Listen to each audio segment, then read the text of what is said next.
I'm Jeremy, the host of Untold Stories, and in this podcast, we talk about the untold stories of the business leaders in the region, the happy stories, the sad ones, the exciting, controversial ones, everything else in between. That's what this podcast is all about. And today, on the other side of the fence, we have someone who's usually on my side of the fence. and I am so happy to have him here today. In fact, I can't believe I have him here today, Mr. Richard Bradbury. He doesn't look Asian, but he's practically Asian. He has been in outside of the world for more than 20 years now, and 16 years in Malaysia. That's a long time. And I'm so happy that he's agreed to come onto the podcast today. We're going to talk about everything around the communication space, the industry that both of us have been in for many years now. So welcome. Thank Richard. you. Thank you, sir. Yeah, happy to have you again. There's a bit of pressure because you do this every day. I've only done this day one. So I am under a bit of pressure today, but please guide me along. But you're feeling okay, right? I'm feeling good. I'm just enjoying the process. So I hope you're going to feel good by the end of this. Okay. Yeah. Let's see where we go. Yeah, let's get going. But before I go any further, I'd love you to introduce yourself a little bit to our audience and what you do and anything else that you want to share. Okay. Yeah, get the ball rolling. So my name is Rich Bradbury. I've been, as you say, I've been here 16 years or so. I've worked in radio for about 25 years. Before that, I was in music production and engineering, and I've kind of done a whole bunch of stuff. But I accidentally found myself drawn to radio whilst I was in my final year at university. And it was one, when they say that something finds you, you don't find it. Yeah. That was what happened to me. I was doing a live commentary on a rugby game. Okay. Basically, I was mocking the opposing team, and somebody heard me speaking and were like, "Okay, we really like what you do. Okay. Can you come in and help us out with the radio station?" And that was kind of it. I I thought I was going to be a sound engineer. That was originally going to be my trade. That's what I was trained to do. Okay. And then I moved to Malaysia a few years ago. Okay. Yeah. A few 16 years ago. 16 years 16 ago. years ago. Yeah. I mean, for a start, Malaysia, proud and strong. And what are the things you love the most about Malaysia? Oh, where do I start? Yeah, let's just do Where do I start? Quick one. First of all, it's got to be the food, of course. Everybody loves the food. Yes. And I know you're Singaporean, so I won't fight with you about that. No, I came recently, I just said, right out off the bat, let's not waste time quarreling back and forth. I agree, Malaysian food is better. Yeah. Well, okay. He said that, not me, right? Not you. But that's the first thing. But then, of course, the people are so warm and so welcoming that I've always felt at home here. People have made me part of their family, literally. They've invited me into their home. They've allowed me to stay, all of these kind of things. And the weather here compared to the UK is leaps and bounds above what it is back there. I mean, you will know yourself. England is grey, it's wet, it's cold, it's miserable, as are its people. Only 30 days of summer, right? Yeah, I mean, and 30 days of summer if you're lucky. You might get 6 hours. Oh my gosh. And there's a combination of everything. You've got the islands here, you've got the beaches here, you've got the people. It's just, for me, it's the whole package. And that's why I love being here. So no turning back since you come Yeah, I don't think so. I think I've pretty much cut all ties from the UK. Oh, wow. Well, so the only my brother's there, so I go and visit him. So at least you have something there. Yeah. All right. Okay, thank you for that. I mean, obviously you are in the radio. In the media space, particularly in radio, for many years. Yeah. You've obviously seen how it has evolved. Radio used to be probably one of the only major channels, but now there are podcasts like myself, the wannabes, and all these other guys in the market. How has radio evolved in the many years that you've been in this space? Yeah. I think that the major shift I've seen is the shift from analog to digital. Okay. And that's, for me, has been the biggest shift that I've witnessed, personally witnessed. When I first got into radio, you would play advertisements on physical cards. You'd plug them in, you'd slot them in, they'd make that chunk chunk sound. And, if you would have to edit them with a pair of scissors or a razor blade. Okay. And so it was a very, I guess, physical method of broadcasting back then. Everything was fairly physical, and now everything is available at the touch of a button. So that was one big change. Okay. But I also think that radio has always been community driven. even though it's a very personal medium, it's one person It's like speaking one man to you. another one, yeah. Those elements of families gathering around a radio and listening to a particular radio show no longer really exists. True. You don't really see that. Yeah. When I was growing up, I would listen to radio because I didn't have many people to speak to. Sure. So being able to hear somebody and listen and have them what felt like connect to me, even though I knew they really weren't. It felt very personal. Yes. And I think there's an element of that we've lost. Yeah, I remember the callbacks and all these kind of things. Right? And you were involved in you would call the DJ and you would ask him to play your favorite song. Exactly. And that felt like the highlight of everyone's life. At exactly. that point. And now you just send a tweet or you send a WhatsApp message, and within 10 minutes they might be playing your song. True. So you have that instant connection with somebody if you want it. That's a big change for me. Okay, so these few change. Do you feel like, and let's get into some honest talk right now. Do you feel like then in this case, is there a danger of the people in radio or this whole space becoming obsolete in years to come? Or do you feel like there's a way that radio can bounce back and find relevance in this era? This is a discussion I think that's been going on for quite some time. I'm not the first guy. No. So they call it a sunset industry. We've been sunsetting for the last 20 years, 25 years. Yes, I'm in the PR space and we have been told that as well. Exactly. Yes. I think as long as there are people driving cars, there's a market for radio. And I don't think we'll be getting too many automated cars anytime soon. So I think there'll always be some radio. Yeah. But we're also seeing with things like AI, the slow elimination of radio hosts, radio DJs. Have you seen, is that actually happening? I've started to see it in some places, Okay. But not to the point where they could replace what we do. Fair enough. They can support what we do, for sure. but they are unable to have conversations like this, for example. The depth, the nuance. So as of yet, I'm not so concerned about it disappearing. Sure. What I see is it's evolving. It's become much more digital. We're seeing much more movement towards social media postings and video content and podcasts. And you have to do all these kind of stuff as well. Yes. So you're no longer the guy just behind the microphone. You're the editor, you're the producer, you're the writer, the copywriter, all of these things. Okay. That's nice to know. And do you find that bothersome, or do you feel like it's just something you have to do? I love it. You love it? I love it. Yeah, I love it. Okay. I'm a very hands-on kind of person, and tech stuff for me is something that appeals to me, and getting involved with the editing process, and why did they say that there, and should that part be somewhere else, and how would that help me adjust my story, is something that I really love doing. Okay, so in a way, why am I surprised? You have changed your whole culture literally to be part of. Coming to Asia, I'm sure you don't mind new things coming and trying out new things. So yeah, but I think I'm from the PR space, which is sort of the other side. And we always speak to you guys, try to share stories with you guys. Again, something a little bit more controversial. What's some things you hate or love about working about with PR people? My word! And you answered that question so nicely as well. So I have to, right? I'm also part of this space. I don't want to burn bridges myself. I don't hate anything about PR. Fair enough. Because hate is a strong word. But I think what PR do is you enable me to tell the stories that I wouldn't normally have access to. Right.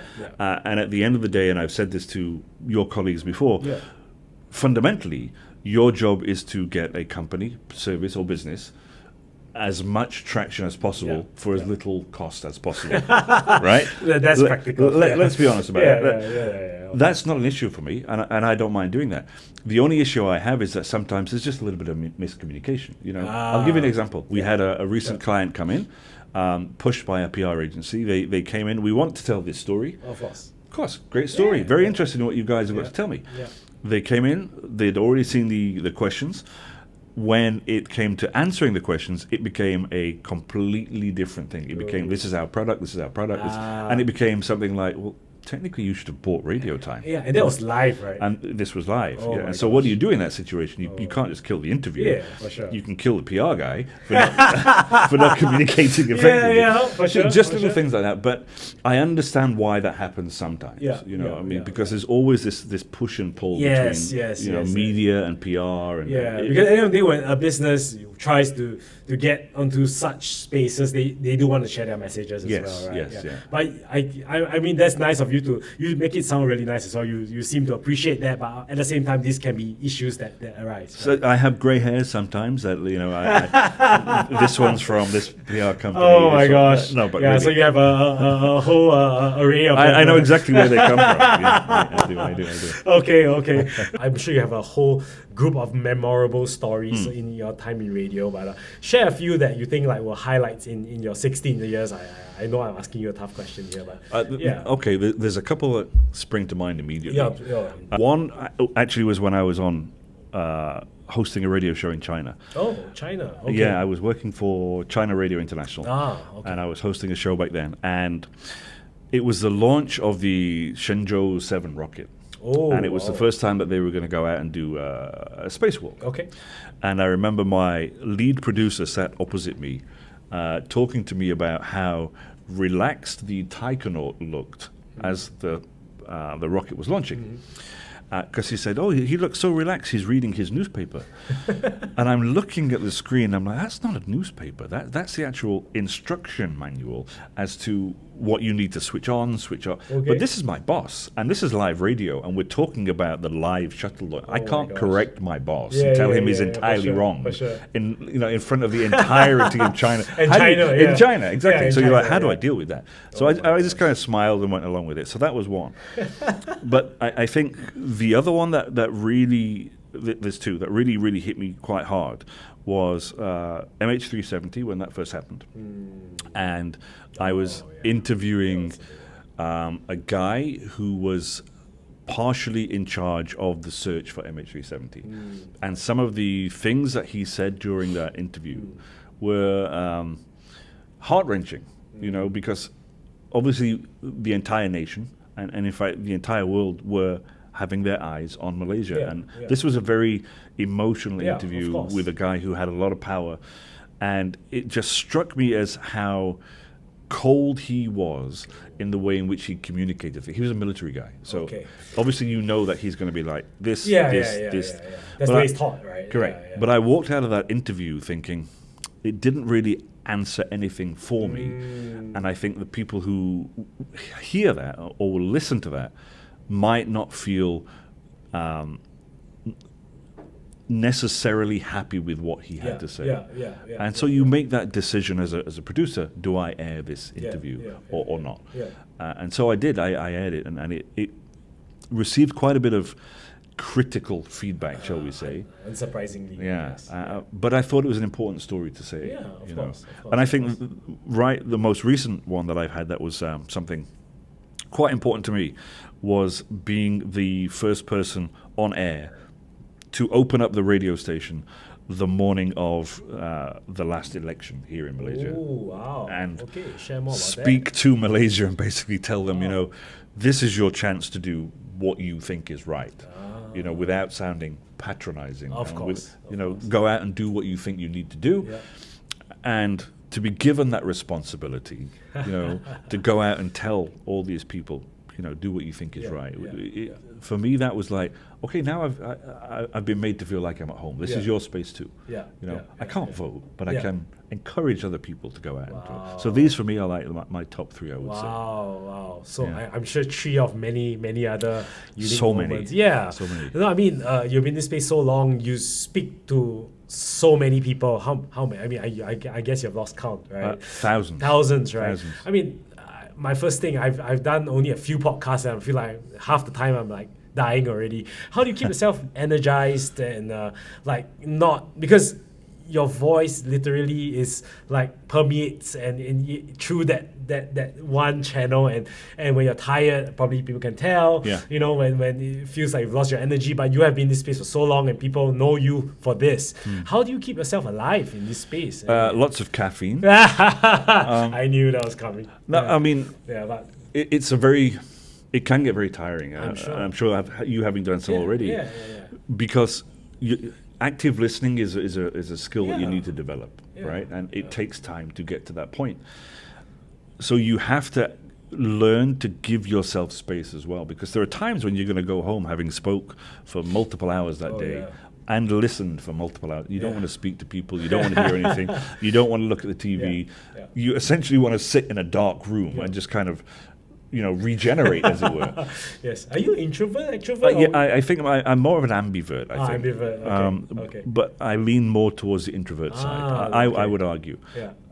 Some people may argue otherwise, but I would argue I'm more of an introvert. Okay. But I think just giving yourself time to recharge is extremely important, and generally looking after your health and your voice is something else that has come to me over time, because I was somebody who never really thought about how important it is to have your voice sounding good and consistent, because people are hearing you every day, and like you say, they know when you're tired, they know when you're angry, they know when you have that little you're off your off peak, kilter, right? you're off your peak. So you have to kind of remind yourself when that microphone goes on.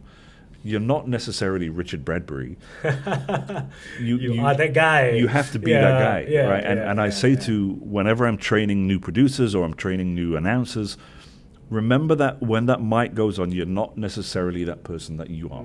You have to have a little bit of separation before mic and after mic. Wow. And in between the break time, you're also another person. Wow. So you have to separate your brain. Okay. People say, be yourself on the mic. Yeah. Which for the most part we are. Yeah. But there always has to be an element, I would say, of performance. I'm sure.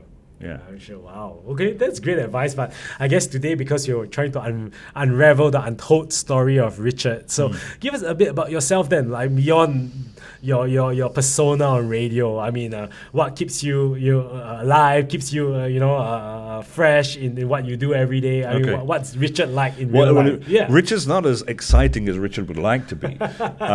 Richard spends a lot of time reading, but I think what people don't necessarily know about me is that I not only was I an introvert, but I had a speech problem when I was a kid. Oh wow! And so that took me some time to get over. Okay. I would stutter. I would, and so because of that, whenever I encounter people who have a similar issue, I reach out to them and I talk to them and I help them through that. And that's something that is important to me. Yeah. But I like to spend time doing as little as possible whenever available. I do like. I have my own business as well on the side. I do a few other bits and pieces. Okay. I'm heavily involved in science projects, and just going for walks, doing that all. Everybody says this, long walks in the jungle and blah, blah, blah. And, I like to do that. But I like to spend time at home with my cats, with my books, and with my guitars. That's something I okay, so it's just I'm a guitar collector as well. So. Oh, wow. I mean, I play an instrument, the violin, but... oh, do you? Yeah, I do. I see, now we've got something in common. Something else. Stringed instruments. But a guitar collector. Wow. So I mean, what got you into that? Just a little bit, because I'm into music as well. So you play, do you have a band? I used to, yeah. Funny story. We actually won the Band of the Year competition back in the UK in 1997. I would love to get a picture of that. You're not having it, no. I had long hair, I had piercings, the whole thing. Wow, that look. It was the epitome of grunge. So we won the competition, and it was from that I guess first got into audio because I was doing the sound engineering for the band and whatever. And I thought, well, I'm at that point in my life where this band is either going to take off or it's not. So I need a plan B. And my plan B was I'll learn sound engineering. And it was that's what I went off to do at university along with my other degrees. Okay. And it was then that I got into radio. So yes, my plan B was always sound engineering. Plan B has been now your life. Somehow. And it's been 16 years. Is it another 16 years of radio, or what's next for you? I mean, that's a good question. I think telling stories, or at least hearing stories and communicating somehow, is my life. And will always be some kind of, whether it's through books, whether it's through podcasts, whether it's through documentaries, that is going to be what I do. I see forever.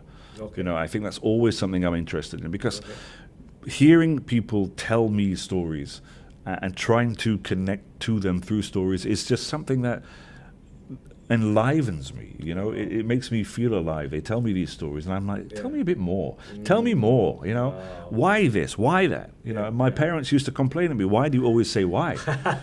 You know, because I want to know more. I'm a curious kid. Is director Richard a possibility? The Possibly. documentaries you mentioned? Yeah, possibly. I mean, that's something that I've been looking into. I mean, I am involved in a production company. Oh, wow. So I do a little bit of that too. Okay. But documentaries is absolutely something I'm interested in pursuing in the future. Yeah, for sure. Oh wow! So I mean, always in the space of storytelling, but I guess because you are obviously a mainstay already in the radio scene in Malaysia, and I think people know you for that. But I'm sure there's more to what you want to achieve. I guess in the next 16 years. So I mean, is it also Malaysia for the next decade, or are there other plans? There is, but I think it's probably similar to many other people's. It's like I'd like a bar on the beach. And a boat in the bay, you know. I see. But obviously, that's kind of, we call it a pipe dream or not. But whether or not that happens, that it's always there as a north guiding star. But to get there, I think storytelling is going to be a way of doing it. Yeah, I mean, documentary storytelling. I mean, there are so many untold stories here in Malaysia and Southeast Asia that, you know, you meet somebody and immediately you're like, this would make a great story, or this would make a great book, this would make a great documentary. Why are these stories not being told? I mean, you live it out every day in the work that you do, but you continue to still stay like, I don't want to ask your age unless you are open to sharing age. Of course, I have no problem. How old are you? 21. 21. No, I can't tell. I'm 48 this year. Wow, 48, and it feels like your openness to life and wanting to learn stays like a 21-year-old. So that's really remarkable. Which sometimes irritates my friends and my peers because Why? I wouldn't say irritate. It's because I crave knowledge, you know, and I crave learning things. And sometimes when I've learned something, I can be a little bit guilty of pushing that onto somebody else. Okay. Do you understand? Okay. You get what I mean, right? I mean, I think I can get what you're, but we can take that offline. But it's like, you know, why are you sharing this with me now? You know, and I'm like, because it's important to me right now in this moment. You know, I feel I want to talk about it.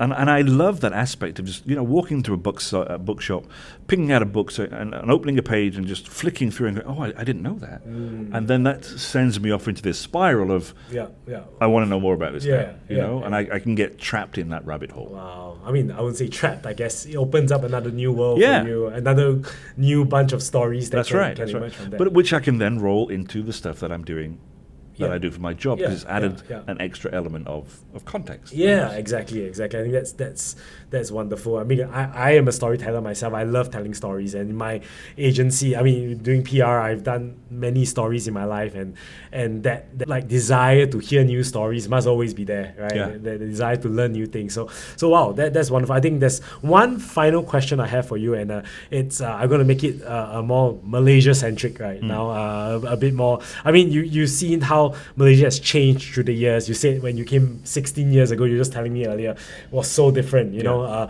what do you think is next for Malaysia as in terms of business, in terms of the way it's growing and its story into the future? What do you think that looks like? Because you have been part of telling many business stories, telling many. I mean, even the politicians have changed through the years. So what do you think is next for Malaysia, in your humble opinion? Obviously, I think if things, Malaysia seems to be in a positive spot right now. Okay. And I think for me, it's felt the most positive and perhaps progressive it has been since I moved here. Okay. I would argue. Okay. People may disagree, but I feel as though that's where we are right now in terms of business, right? And I see Malaysia becoming a hub for tech, you know, in a similar way to what Singapore already are. Got it. I see huge investment coming into Malaysia, and I talk about this regularly. You know, we're seeing foreign investment coming in now, particularly in the last year or so. I can genuinely see Malaysia finally getting to a place that it deserves to be in. It feels for the last few years as though we've been held back a little bit, for whatever reason, whether it is political or whatever. Now it feels as though those shackles have been slightly loosened and let off. Yeah, yeah. And I think many Malaysians now start to feel like, hey, we do have a place, and we should be sat at the same table as these other people. Why are we not? Yeah. And I love to see Malaysians coming forward now and saying, hey, that's my spot there. Can I sit now finally? Yeah, rather than sort of like defer to someone else. Correct. Right? And I love to see that. Yeah, I mean, I totally agree, because I was just speaking to a few founders previously, and they were all saying like, I want to be like the WHO, because there's this company that turns waste into ash, and they were talking about like, I want to be the guy there, I want to be the one representing Malaysia to the world. Yeah. And then another guy, education platform, saying I want to represent for edutech, in the world. So I see a lot more confidence from the Malaysian founders, and I think you probably hear that even more every day. Every single day. Yeah. I get inspired every single day. I know what you're talking about, the Asher, right? Was it? Yeah. That guy told me that story, and I'm like, why don't we know about this? Yeah. Why is this not a bigger story? Yeah, I say it's like, this is Malaysia's secret PR weapon, maybe, It's a groundbreaking tech, but we don't know enough about it. Exactly. It's because of people like you and what we do and our platform that we can get these stories out to people who need to hear them. Hello, this is Malaysia here. Hello. We're no longer the little guy in the corner waving like this. We have a huge flag now. We have direct foreign investment, millions, billions coming into the country. Microsoft, Google, AWS. Now's the time to shine. All right, so this is from someone who was from the outside, is now, I guess, do you consider yourself, are you Malaysian? Yes, you are. Yes, yes, right? I mean, you have everything. I'm sure what's your favorite dish in Malaysia? You see, I had this discussion yesterday, and it was the most excruciating discussion I've had, because everybody was expecting me to say nasi lemak, right? I mean, that's what's expected. Yeah. But for me, it's roti canai. Ooh, right? No, my wife loves it. Yeah, I can't stop. Roti canai is for me. The roti canai, a teh tarik, that's it. Nothing beats. Yeah, she said she's eaten roti canai in Singapore, Malaysia's roti canai hands down. I have a secret. I mean, we are deviating here, but there's this fish head under a tree in Cheras. Is literally under a tree. Under the tree with the longkang on the right hand side. I know what you mean. You've been there? Yeah, I've been there. Oh my gosh, I brought my team there because they didn't know about this place, and it's wow. I say it's the best fish head I've ever eaten. For sure, I know exactly where you mean. Wonderful. So to me, it's like, that's why I said there's no need to compare Singapore food to Malaysian, but would you say that to your Singapore colleagues? I would. You would. I would straight up. I just go to Malaysia. It's not even about. I mean, I would like to say the dollar being cheaper versus the ringgit. I say it's not about that. It's just like they seem to appreciate life, like you just said, like Malaysia's like 4D. There's colors everywhere, cultures coming together, and I think, and I mean, just to say, I mean, to add on to what you said, I believe Malaysia's a great spot. I've spoken to many founders here. I do feel like there is a space now. I mean, to be fair, I mean, this is again a bit controversial, but Grab sort of came from Malaysia, and you adopted them, right? Yeah, we know. And they were the first decacon in Southeast Asia, in Asia. So I think there is a space here. I think it's just that maybe it just needs some people to just stand out. And so what you're saying, just something I feel like resonates with me as well. So I mean, with that, I have a great conversation with you, and I look forward to hearing more of your stories on radio every day. Anytime. Yeah, and hopefully we'll get to chat again like this. I hope so. Thank you so much, Richard, for the time today. My pleasure. All right. Thank you for tuning in to Untold Stories with me, Jeremy. And if you enjoyed these stories, please feel free to like and subscribe to us on YouTube and Anchor. I look forward to telling you more untold stories of inspiring founders who have made a difference in their industries. Until then, see you again soon.